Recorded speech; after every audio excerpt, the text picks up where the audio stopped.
So I've been using the Galaxy S23 Ultra for about a week now, and here are my thoughts about this amazing phone. So to start out, a lot of people think that this phone, along with the S23 Plus and the standard S23, are a lazy release from Samsung, and I'm here to prove you guys otherwise. This phone not only fixes a ton of stuff from the previous phone that it's replacing, the S22 Ultra, but it also brings a ton of new features, and I even wrote these features down so I wouldn't forget because there's actually quite a bit.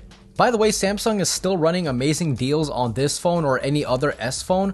If you want to click the link in the description, you can get $100 of Samsung credit to buy cases and accessories.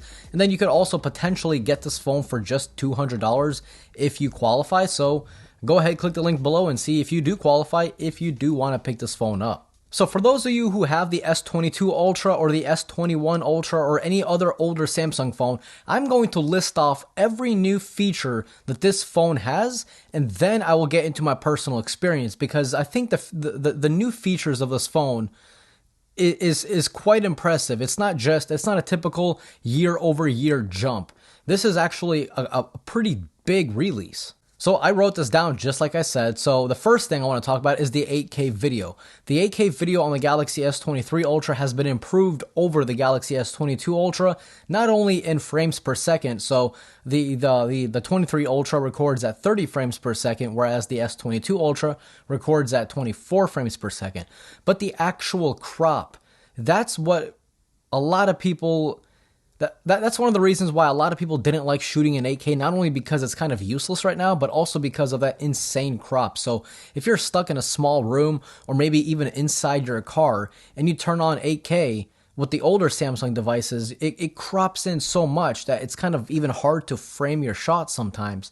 But that completely goes away with the S23 Ultra, the S23, and the S23 Plus. Another insane upgrade to this phone is battery life. Now, I understand battery life is a very subjective type of thing. It all depends on how you use the phone, what you do on it. If you take a lot of videos, a lot of photos, you can expect your battery life to be worse than someone who just browses Instagram, Twitter, internet, stuff like that.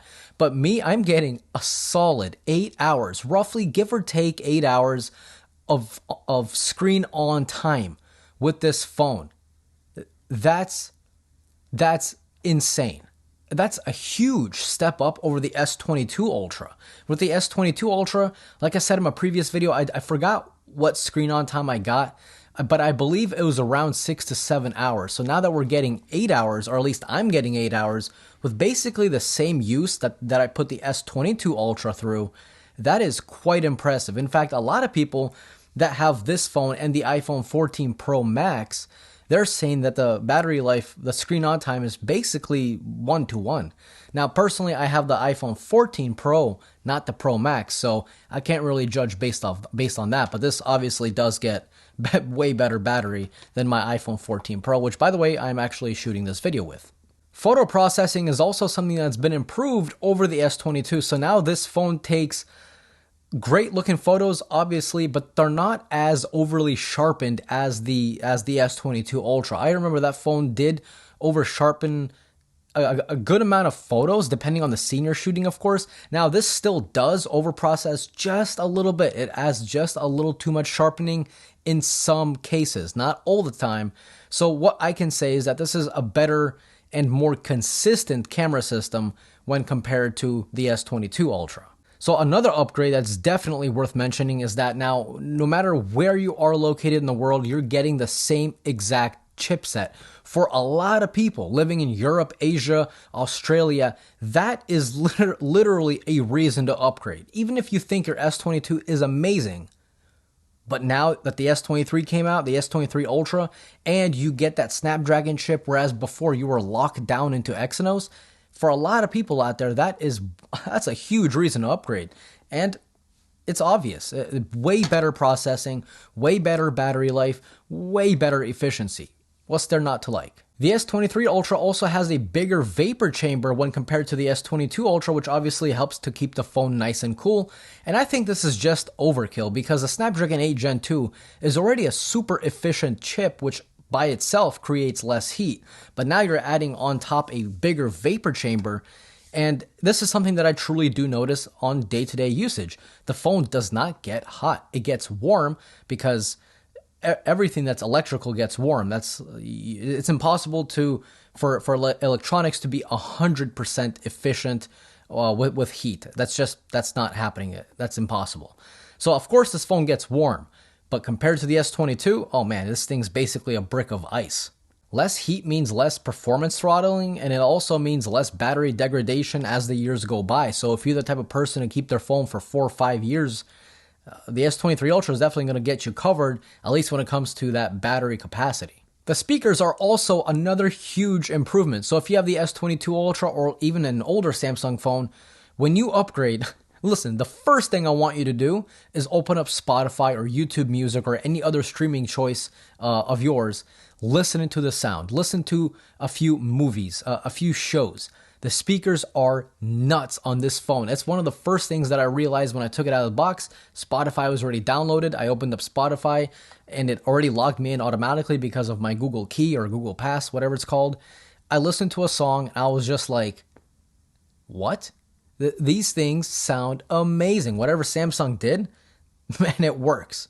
Another upgrade is that this phone has 256 gigabytes of storage as a base, whereas before it was 128, but that's not all. This phone also has LPDDR5X RAM, which is another reason why this phone just feels so smooth. Now, obviously, I cannot show you how smooth the phone is because there's nothing really I can do to show you the smoothness, right? It's something that you guys are going to have to play around with. But the LPDDR5X RAM and UFS 4.0 storage. 4.0 storage, for you guys that don't know, is 2 times faster than 3.1 storage from last year, and it's around 40% more efficient. So are you guys seeing a pattern here? The Galaxy S23 Ultra is literally the definition of performance, efficiency, and mind-blowing battery life. I didn't think UFS 4.0 would be that noticeable. Okay, fine. I don't know if it's that in particular that's making this phone feel super smooth, or if it's a combination of the 8 Gen 2, One UI 5.1, and the LPDDR5X RAM, and the UFS 5.0 storage. Maybe it's all those things that come into play to make the phone feel as smooth as it is, but I'm happy to know that I got the best specs that you could possibly get in a phone, at least as of today. So this brings me back to the beginning of the video. People say this is a lazy release. I don't see it. I mean, I really don't understand how this is a lazy release when Samsung basically updated everything that they could, given that it's only been a year since the S22 Ultra. Not once did the phone ever lag on me. Not once did the phone ever stutter. Nothing. Whatever I wanted this phone to do, it did it without any hiccups at all. And if you've been watching my videos for quite a while now, you would know that I'm pretty critical of Samsung and any other brand. In fact, I'm critical on Apple, I'm critical on Google, I'm critical on Samsung, Huawei, Xiaomi, any other phone that I reviewed on this channel. I'm always critical on them. But when a company does something right, of course I try to defend it because they're doing something right. They didn't go back on storage. They didn't go back on RAM. They didn't, or at least the speed of the RAM. They didn't degrade the phone. They just improved it. And as I've said, a year-over-year improvement can only be so good. And I truly believe this year-over-year improvement is actually a really good improvement. So moving on to the cellular connectivity, the data speeds, they're perfect. As we know, the way Samsung optimizes the modem, whatever they're doing, it is working amazing because the iPhone 14 series or the 14 Pro series, I believe also the 14, the standard 14, has the same exact Qualcomm modem, but I'm never getting as good results on my iPhone compared to my Galaxy. Just for example, I was driving my car a few days ago. My iPhone had 3 or 4 bars of LTE, and this phone had... No, the iPhone had 4 bars of LTE. This phone had 3 bars of 5G ultra capacity, so the fast 5G. They're both using the same T-Mobile plan, so that's out of the question. I even tried restarting the iPhone, so sometimes something happens, something with the radios.